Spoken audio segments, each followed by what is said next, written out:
Human history is a great stage, and there is no role more fascinating than that of the mad tyrant. We are fascinated by tales of absolute power corrupting absolutely.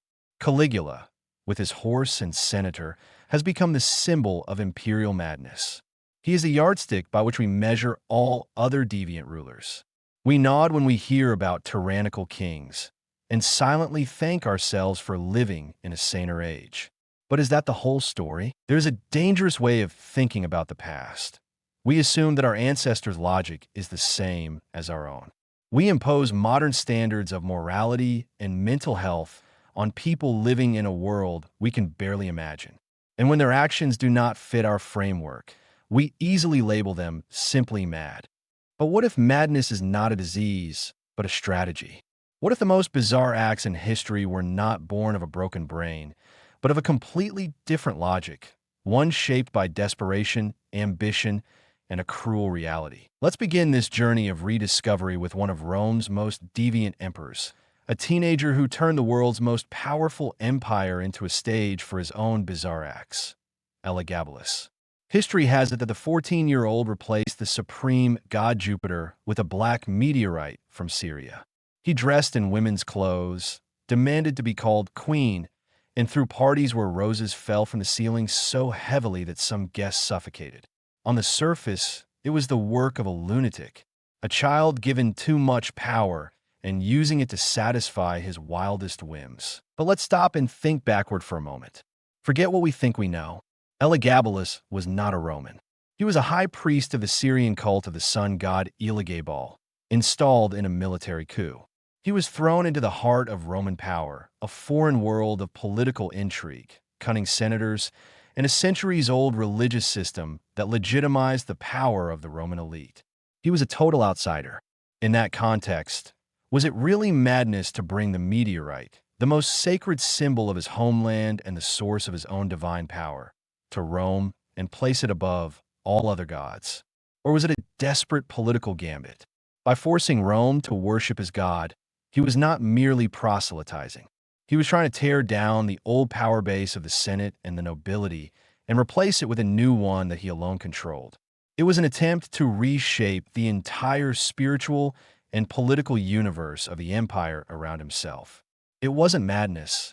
It was a failed revolution. And what about his gender-defying behavior? Wearing dresses, wearing makeup, and calling himself queen in a Roman society that revered rigid masculinity and military discipline? Again, on the surface, it was deviance. But from the perspective of an outsider trying to disrupt an established system, it could be a weapon. By rejecting the traditional role of Roman emperor, Elagabalus openly flouted and invalidated the rules and expectations of the elites who were working against him. It was a symbolic act of rebellion, a declaration that he would not play by their rules. Each silk dress, each layer of makeup, was a slap in the face to the Roman power structure.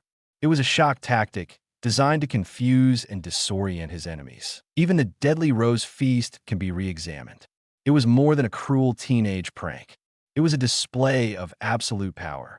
Its message was clear. I am so rich that I can use the most beautiful and ephemeral things to end you. My power is limitless, and my whim is the law, however absurd. In the brutal world of Roman politics, luxury and terror often went hand in hand. So, was Elagabalus truly mad? Or was he simply a young monk, a foreigner, thrust into a life-or-death political game he could not win? Perhaps he used the only tools at his disposal: cultural difference, religious fanaticism, and a strategy of total shock to fight a system that eventually swallowed and destroyed him. History is written by the victors, and the Romans who threw his body into the Tiber were certainly victors. But perhaps behind the story of a mad emperor lies a tragedy of culture clash and a desperate struggle for power. That strange logic, where survival requires extreme action, was not limited to Elagabalus. It continued to echo in the halls of Roman power, and most clearly in one of its most notorious figures, a self-styled artist who turned his own city into a stage for his own tragedy. A self-styled artist who turned his city into a stage for his own tragedy. Nero. The image of Nero, standing on a balcony, strumming his lyre as Rome burned, is one of the most enduring symbols of tyrannical cruelty. It is the defining image of a heartless ruler, a monster who revels in the destruction he has wrought. His story seems simple enough, a series of escalating atrocities, from the murder of his mother and wife, to the burning of his city and the framing of a group of innocents. But if we apply the same logic to this horrific sequence of actions, is there a logic behind it? Could it be that Nero's motive was not bloodlust, but something more complex and perhaps more disturbing? A pathological need to be loved and admired as a great artist? Consider Nero's background. He was not a general. He was not a skilled politician. He was raised to love art, poetry, and music in a society where the elites only celebrated military feats and iron discipline. From the beginning, there was an irreconcilable conflict between Nero the man and his role as Roman emperor. His entire reign can be seen as a desperate attempt to make an empire an audience for his own drama. When the Senate wanted to discuss war, he wanted them to listen to him sing.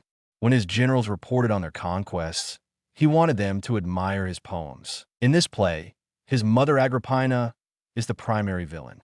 History records her as an ambitious woman who paved the way for her son to ascend the throne and intended to rule through him as a puppet. Nero's order to murder her, however abhorrent, may not have been the act of a madman, but rather that of a puppet trying to cut his own strings.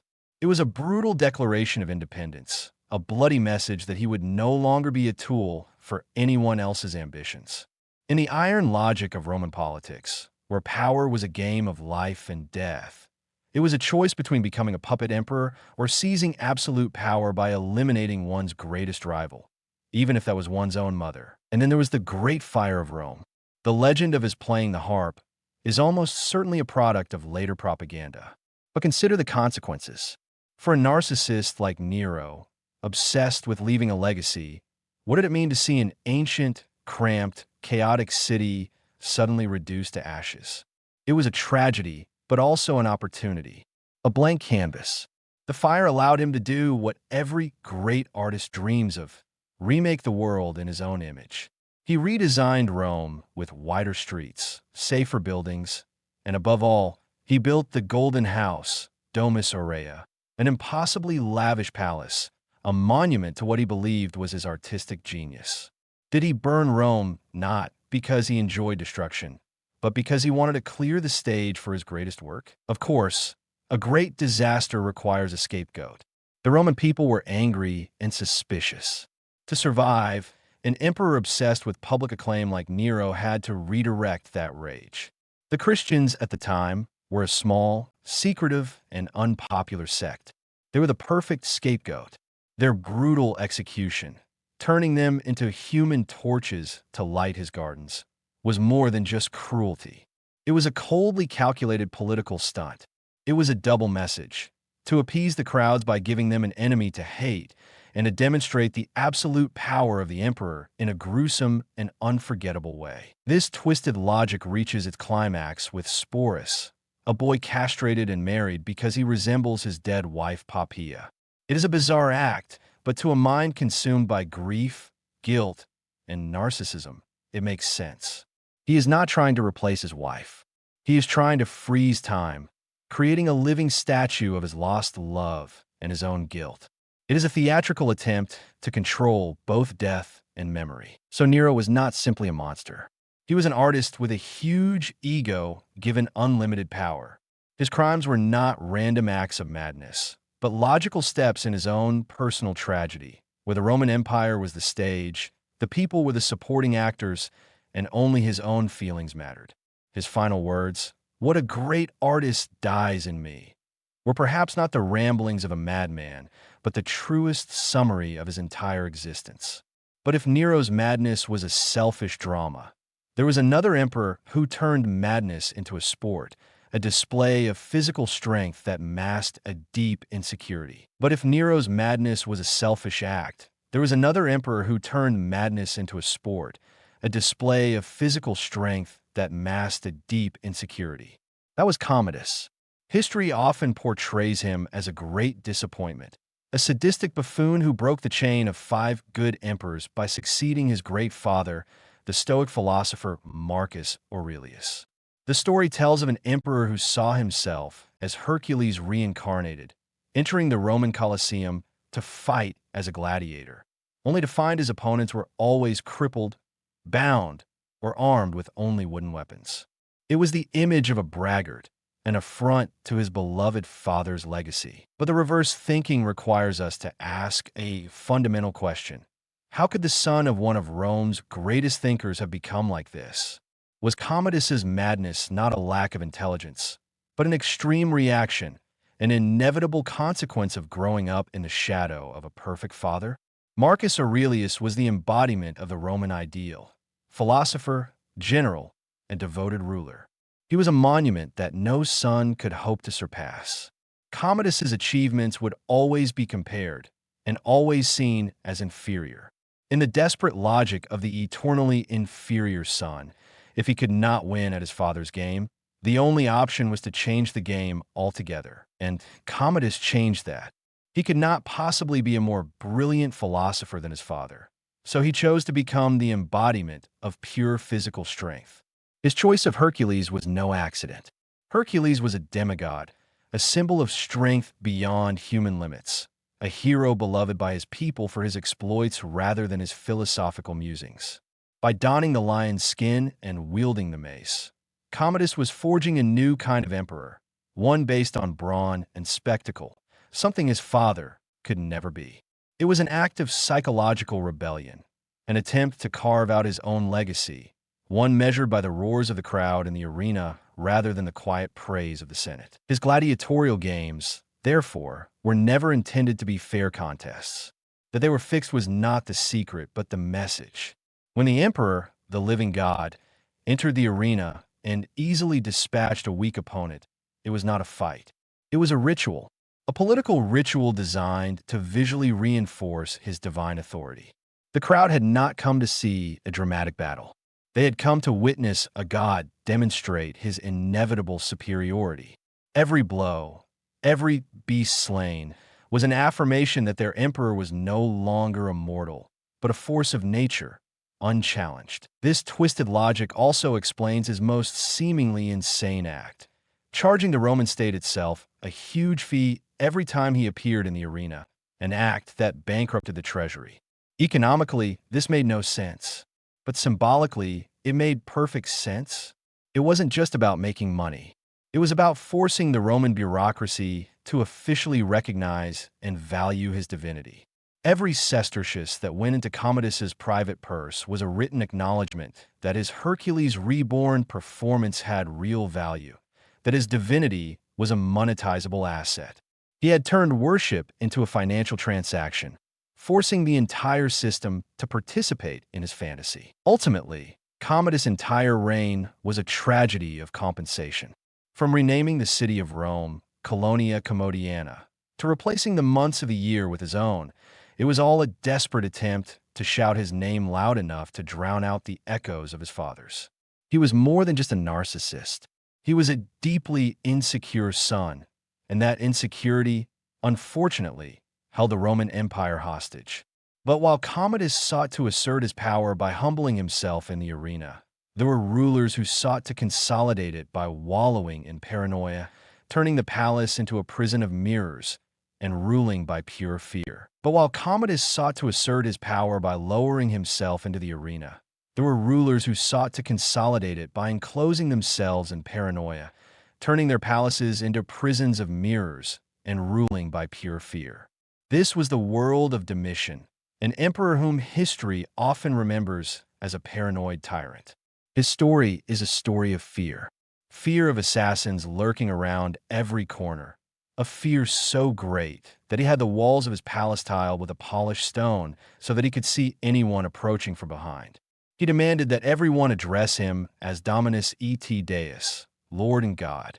He purged the Senate, executing members on the basis of the flimsiest of rumors. It seemed a classic case of paranoia, a mind that collapsed under the pressure of power. But again, let's reverse the perspective. What if Domitian's paranoia was not a symptom of mental illness, but a perfectly rational response to the reality in which he lived. Consider Roman history up to that point. Assassinated emperors were not the exception, but almost the rule. Tiberius died under suspicion. Caligula was stabbed to death by the Praetorian Guard. Claudius was poisoned. Galba was murdered in the Forum. In a world where your closest advisor, your closest relative, or your most trusted guard could be the one to put the final stab in your back, is paranoia really madness? Or is it sanity? Perhaps in that context, the truly insane person is the emperor who isn't paranoid. Seen in this light, Domitian's mirrored walls are no longer an oddity. They are a sensible, state-of-the-art security measure. If you truly believe that enemies are everywhere, and history has shown that you should, then turning your living environment into a 360-degree surveillance system is an incredibly logical solution. It is the ancient version of a complex network of security cameras, designed by a man who understood that the greatest threat comes not from beyond his borders, but from the people who walk through his corridors of power. His fears were not unfounded.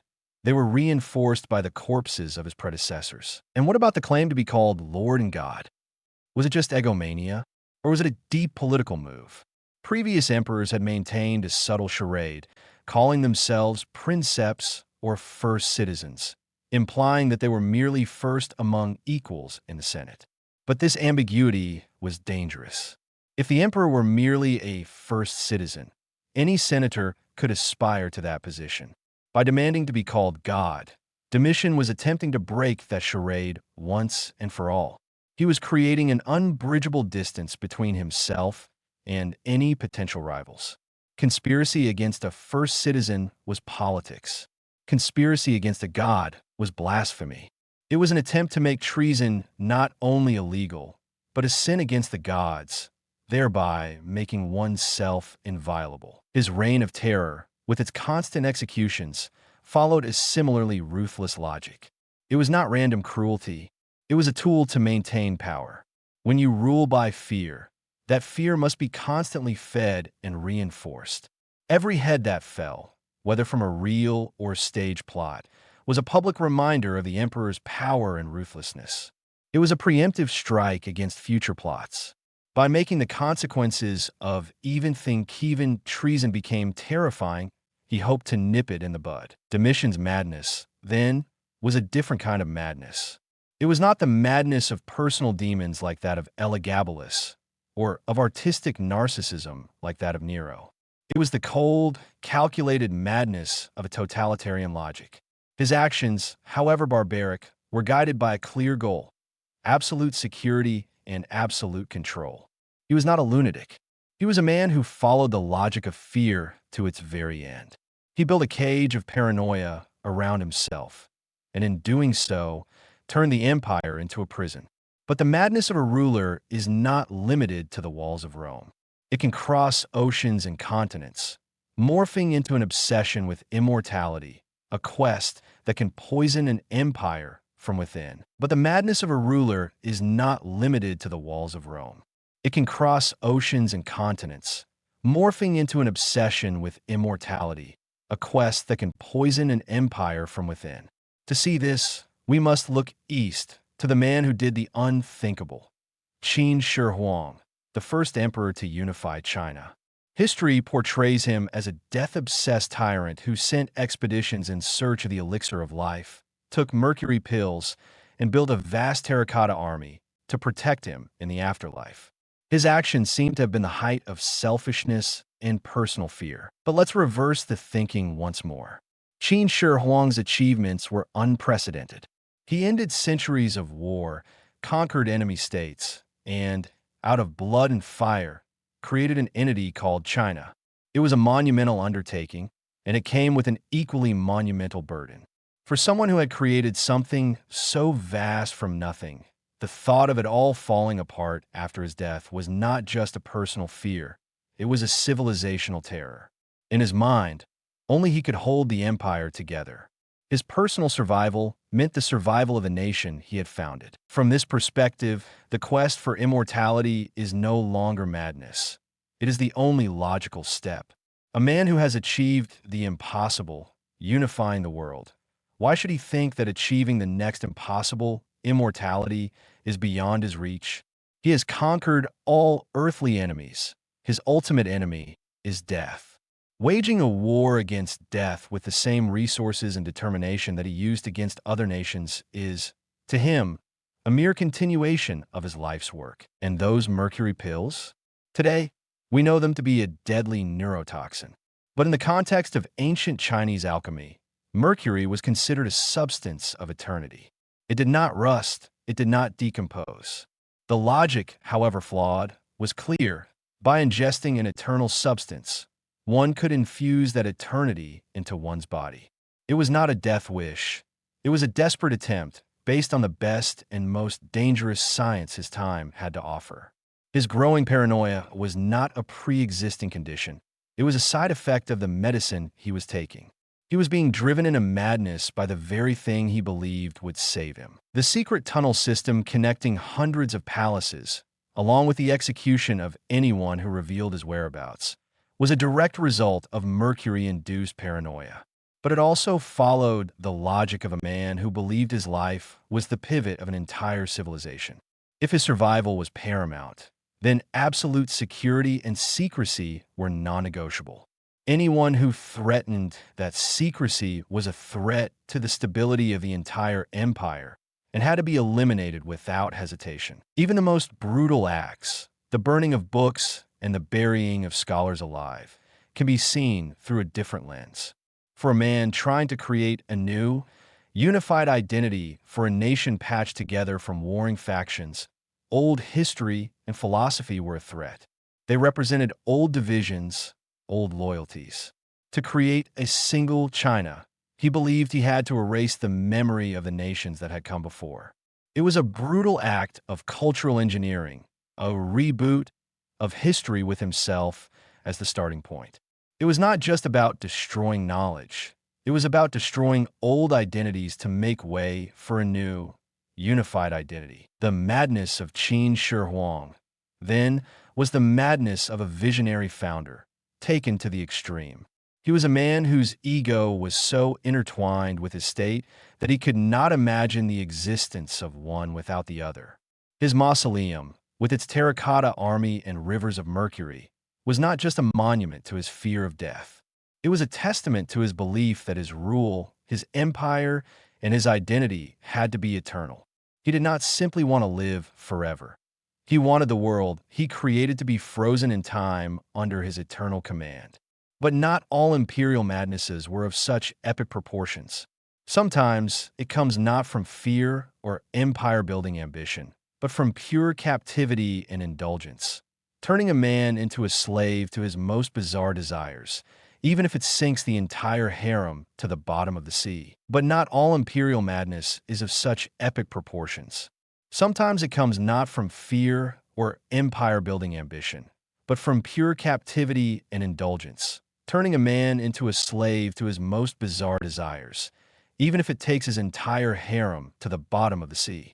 This is the tragic story of Sultan Ibrahim, the so-called Mad Ibrahim of the Ottoman Empire. His story begins not on the throne, but in a place called the Cafes, or the Cage. It is a luxurious area of the palace, but is actually a gilded prison where princes, potential heirs, are kept to prevent coups.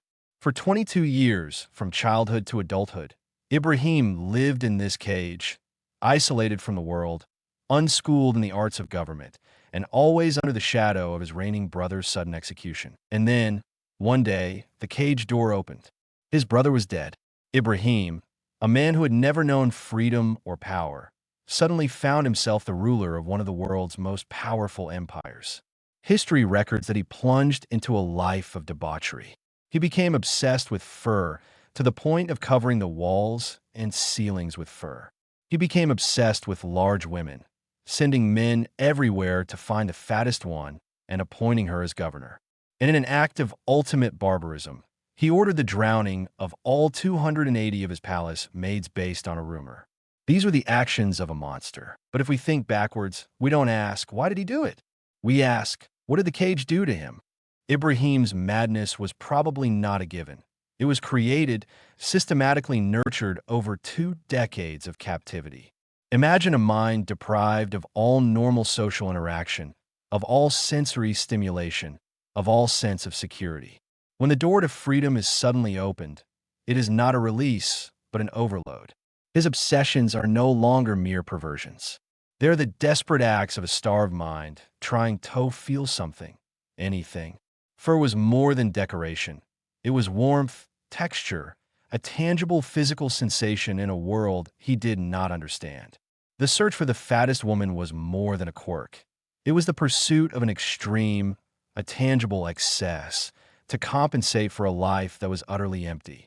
It was a reaction of a child in an adult's body, trying to explore the world with the most primitive senses. And then came a most horrific act of all, drowning the harem. It was hard to find a logical explanation for such a crime. But in a mind warped by the paranoia and fear inherent in the cage, logic did not exist. For 22 years, Ibrahim had known that anyone, at any time, could be a threat. He had never learned about trust, compassion, or conflict resolution. He had only known the brutal logic of survival, the complete elimination of any potential threat. When a rumor of infidelity surfaced in the harem, a place he considered his absolute possession, his damaged brain had no capacity to differentiate or investigate. The small threat metastasized into a belief that the entire system was compromised. And the solution, in his young, panicked mind, was the only logic the cage had taught him: total destruction. It was not the action of a ruthless politician, but the reaction of a severely traumatized victim, trying to solve a problem with the only tool he had: absolute obliteration. Ibrahim represents a different kind of mad emperor. He was not a strategist, a self-indulgent artist, or a paranoid politician. He was a defective product, a victim of the system he was later placed in charge of.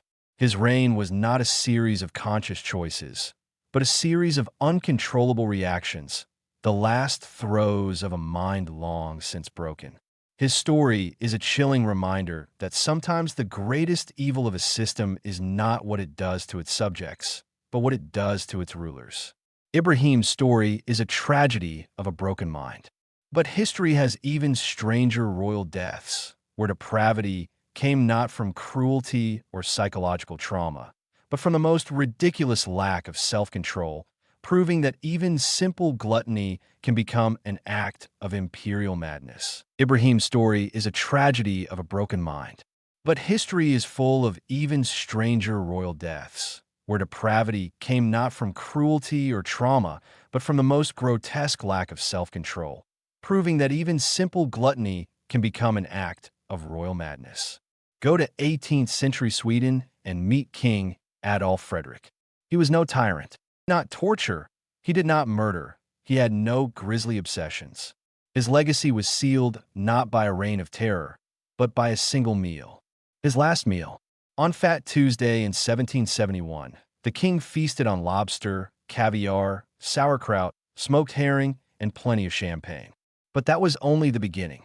For dessert, he ate 14 servings of semla, a sweet cake filled with almonds and cream. 14 servings. A few hours later, he died of indigestion.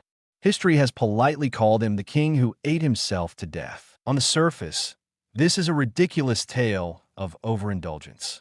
A silly death, no less.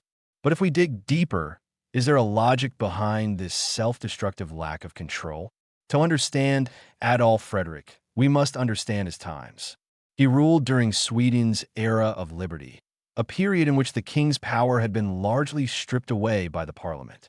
He was a king in name only, a symbol with no real power. He could not wage war, he could not make laws, he could not actually rule.